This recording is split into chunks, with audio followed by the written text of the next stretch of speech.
밤사이 최저기온이 영하 10도까지 떨어진 날, 쿠팡 물류센터에서 밤새 상품 정리 업무를 하던 50대 최경혜 씨가 화장실에서 숨진 채 발견됐습니다. 이 사고가 난 지 2달도 지나지 않아 쿠팡 택배 노동자 40대 이모 씨는 고시원에서 뇌출혈로 숨졌습니다. 앉아있지를 못하게 해요. 나 다리가 좀 아파. 그래갖고 잠시 의자에 한 10초 동안 앉아있었다? 그럼 바로 불혈령이 떨어지는 거죠. 어디 앉아있지 말라고 했는데 왜 앉아있냐 이런 식으로. 지난해부터 올해까지 쿠팡에서 일하다 죽은 노동자는 9명, 특히 올해 3월에만 3명이 숨졌습니다. 잇따라 발생한 사망 사고를 경제지들이 어떻게 보도했는지 살펴봤습니다. 매일경제는 3건 중 1건만 지면에 보도했고 서울경제 역시 지면 보도는 1건뿐이었습니다. 한국경제는 아예 관련 기사를 지면에 내지 않았습니다. 같은 기간 사망 사고 보도를 제외한 쿠팡 관련 기사는 모두 500건이 넘었는데 이 가운데 지면 보도 비율이 약 40%였습니다. 대부분 쿠팡 상장 관련 기사나 쿠팡의 장밋빛 미래를 전망하는 긍정적인 기사였습니다. 네, 노동 환경의 천국이다라는 보도까지 나왔어요. 참, 그 이면에 죽어가는 노동자들의 죽음을 대체 보고 있긴 한 건가 싶은데요. 이 대표님 어떻게 보셨어요? 네, 사실 큰 기업에는 대부분 홍보팀 내지는 무슨 커뮤니케이션 팀 이런 게 있더라고요. 그래서 사적인 자리에서 물어봤는데 잘 쓰는 전략이 3가지라고 하더라고요. 이런 약간 이 위험이 있는 기사가 날 가능성이 있으면은 첫 번째는 메신저를 공격하기. 그래서 그 하는 사람들 얘기가 돈을 노리고 한다. 사실 그 사람 열심히 일하는 사람 아니다. 그 사람 잘 모르는 사람이다.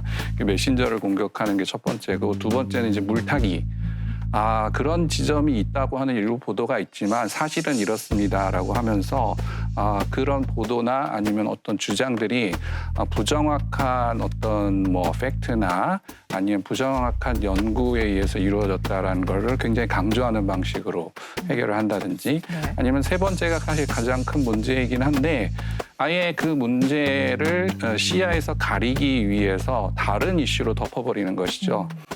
말씀하셨던 것처럼 쿠팡이지만 쿠팡과 관련된 다른 이슈도 좋고, 한국의 물류 산업이 얼마나 사실 굉장히 발전적인 것이고 한국 사회 발전에 있어서 쿠팡이 향후 차지할 것들이 얼마나 크다 이런 식으로 경제적인 측면으로 이렇게 이슈를 돌린다든지 하는 그런 형태로 많이 이 이슈를 잠재우거나 아니면은 그러한 어떤 보도나 주장 자체에 대한 신뢰성을 허무는 방식을 많이 사용하는 것 같더라고요.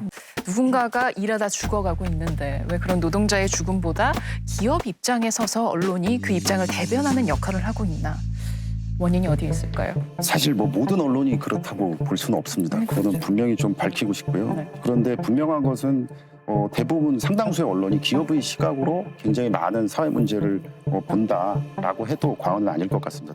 그래서 이제 그 언론사 지분 구조를 좀 살펴봤는데 여기 이제 보면 그 중에서도 한국경제는 좀 특별했습니다. 이게 보면 범현대가 삼성, SK, LG 지분이 80%에 육박하는 그런 정도였죠. 그러니까 이런 결과를 보면 참 이게 건전한 긴장 관계를 과연 유지할 수 있을까 언론이에 대해서 조금 걱정이 되고요. 사실 외국에서 관련된 연구들이 이미 많이 됐는데 이 산재 사망 문제는 어떤 사회 공익적 이슈이기 때문에 또 이런 문제를 해결하기 위해서 노력하는 기업의 경우에는 오히려 생산성이 더 높아지고 기업의 합리성이 높아지면서 오히려 글로벌한 경쟁에서 더 우위를 차지한다라는 연구들도 많이 있거든요. 네. 두 분이 지분이나 이제 돈 이야기를 해주셨는데 저는 이제 기업을 바라보는 이제 가치관에도 좀 차이가 있는 것 같아요. 네. 그러니까 보수지나 경제지는 자유로운 경제 활동, 경쟁, 시장 논리를 이제 중요하게 생각하다 보니까 노동자 편을 들어주면 기업이 좀 피해를 받지 않을까라는 이제 걱정을 하는 것 같아요. 그러니까 당연히 기업이 잘 돼야 노동자가 일할 수 있는 자리가 생긴다는 측면은 충분히 이해할 수 있는 시각입니다. 그런데 이제 노동자의 인격이나 생명, 이거는 사실 보수와 진보를 떠나서 기업이 지켜줘야 할 기본적인 권리거든요. 그 권리를 조금 더 중요하게 생각하면 좀 좋을 것 같다는 그런 좀 아쉬움이 있습니다. 네.